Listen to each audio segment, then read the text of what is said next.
In recent years, Wizards has been putting a bigger and bigger emphasis on tribal in Commander, and Adventures in the Forgotten Realms brought us a host of brand new dragons for an already formidable dragon tribal deck. I want to take a look at the best legendary dragons to be the commander for your deck and decide with you which we think is the best option. Let's talk about dragon tribal in Commander, and the video starts right now.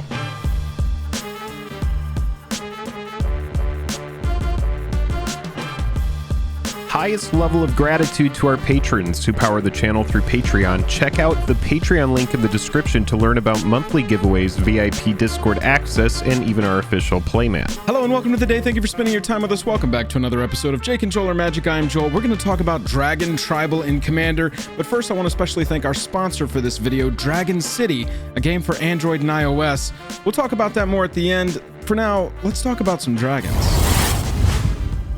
We've got Titamat up first. A green, a red, a black, a blue, a white, and two other for a 7/7 flying dragon god. It says whenever it enters the battlefield, if you cast it, search your library for up to 5 dragon cards not named Tiamat that have different names, reveal them, put them into your hand, and then shuffle. First off, I'm going to be swapping pretty freely back and forth between Tiamat and Tiamat.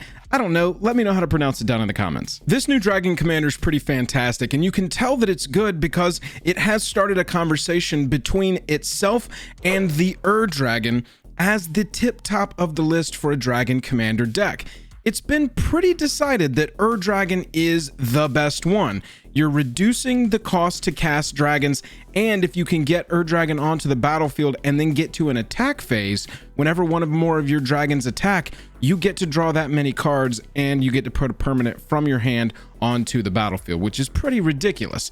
However, I really like the fact that Tiamat is going to bring card advantage with it when it ETBs. Searching up 5 dragon cards and going right into your hand is pretty fantastic, especially when you could start using those to assemble some sort of combo win and get there that way. Tiamat represents a really good conversion for the mana too. You've got 7 mana to cast. It's a 7/7 flyer, so if it can stick around, it's going to be a pretty big beat stick in the air. But the thing that I like about it is essentially it's a 7-cost spell that's a 7/7 flyer that says go get 5 perfect cards, whatever you want, as long as they're dragons.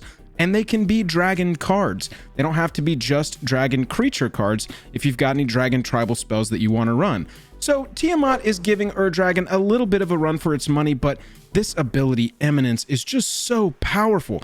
Eminence being an ability that provides value out of the command zone or being on the battlefield is pretty huge, and that dragon cost reduction, period, just having that. You don't even have to cast Dragon, you get it. That is pretty ridiculous. Plus, you do get some card advantage on Dragon as well, but you do need to time it correctly. You need to play Dragon when you're ready to swing. With 3 or more dragons, I would say is a pretty good return for your money. You might swing them right into a certain death. You know, they may not necessarily make it back from combat, but them helping you refill your hand is pretty good, even if it isn't the exact cards that you want, like you can go search up with Tiamat. Now, those two aren't the only options that we have, although they may be the top tier and probably where most of the argument is going to reside. We do have Scion of the Dragon. You'll notice this one's also 5 colors. Our top 3 choices for dragon commanders are going to let you run the dragons of any color in legal commander play, which is what you want to do. You want access to all of them if you possibly can, because dragons, that's a long-standing tribe, been around forever, and there's a lot of good cards for dragons in every color. Scion of the Dragon, once it's on the battlefield, is going to let you pay 2 at will, which is very strong, to search your library for a dragon permanent card. So this one has to be a dragon creature or dragon permanent, and then you put it into your graveyard. Scion becomes a copy of that card until end of turn, and then you shuffle your library. So you can pull any of your dragon's abilities out of your library for a turn and fire them off. I know that Old Gnawbone would be a fantastic target for this once you've got an attacking line ready to go, because then you're going to be dealing damage, you're going to be getting treasure tokens, because Scion of the Dragon became a copy of Old Gnawbone, which is now in your graveyard. You're also going to want to build some graveyard protection into this deck, because obviously what you're going to want to do then is start reanimating your dragons from the graveyard. So it's this great tutor up straight to your graveyard. You get it immediately so you can surprise your opponents. Then you've got them in your graveyard, which acts as a second hand, and you can reanimate them onto the battlefield. Past that, I really want to talk about Lathless, and I know that this one may be surprising to pop up fourth in a video like this, but that ability, whenever a non-token dragon enters the battlefield under your control, create a 5/5 dragon, plus it's got a flamethrower for all dragons attached to it. This card is so powerful. The huge glaring problem with this one is that it's in mono red.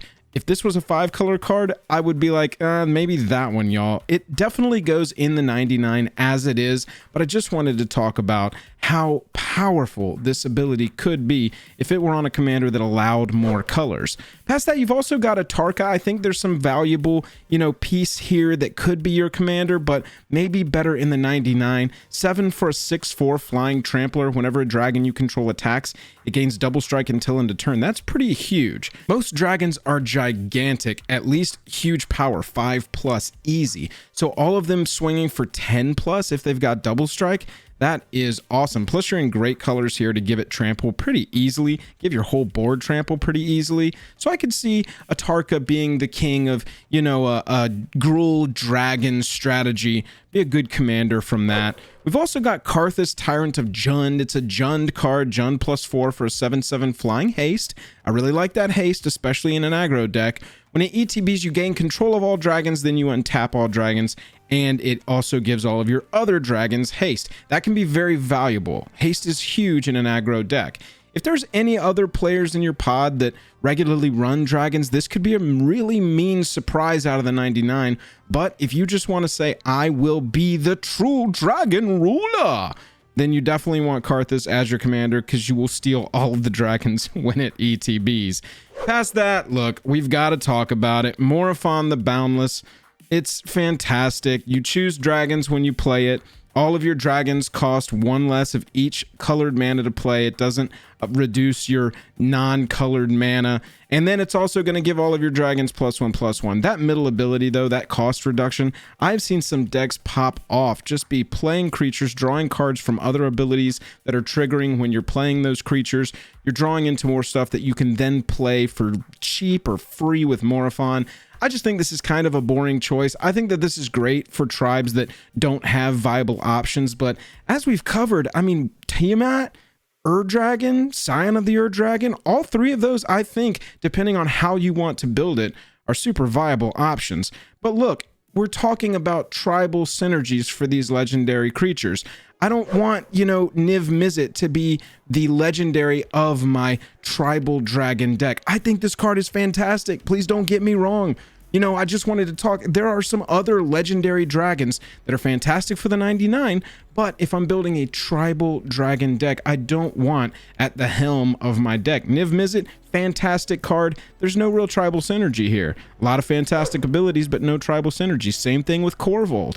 This is maybe one of the best possible dragon commanders in a vacuum. This is the one that, people are going to point to and say, just outside of tribal strategies, this card is dope. However, it just doesn't provide the dragon synergies that we're looking for. Neither does Beledros Witherbloom. Pay 10 life, untap all lands you control. That, I don't care if you can only activate it once each turn. That is a ridiculous ability. I have absolutely been stomped by Beledros decks. Fantastic dragon commander, not what we want the head of our tribe. You could also go Nicol Bolas.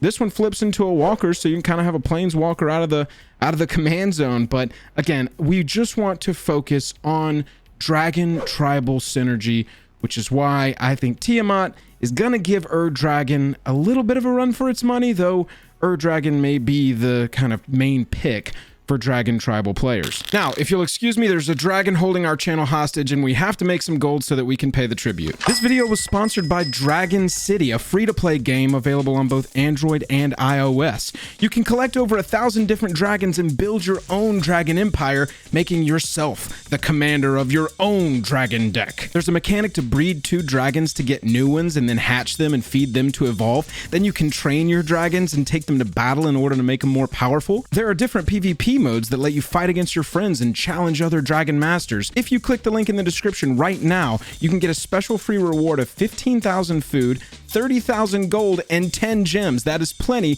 to pay the tribute to your Dragon Overlord. Those rewards will be available for new users for the next 7 days. If you want to be the commander of your own Dragon Empire, click the link in the description below to be taken right to the download for Dragon City. Special thanks again to them for sponsoring. Are you a Dragon Tribal player? Let me know down in the comments below which commander you have and why. I want to know how your deck is built that specifically needs either Tiamat, Dragon, Scion of the Dragon, or a different one as the commander of the deck. On your way out, let us know which tribe we should cover in a video and talk about the commanders and the different build strategies. Other than that, click that like button, click that subscribe button. We appreciate it. I'm tapped out.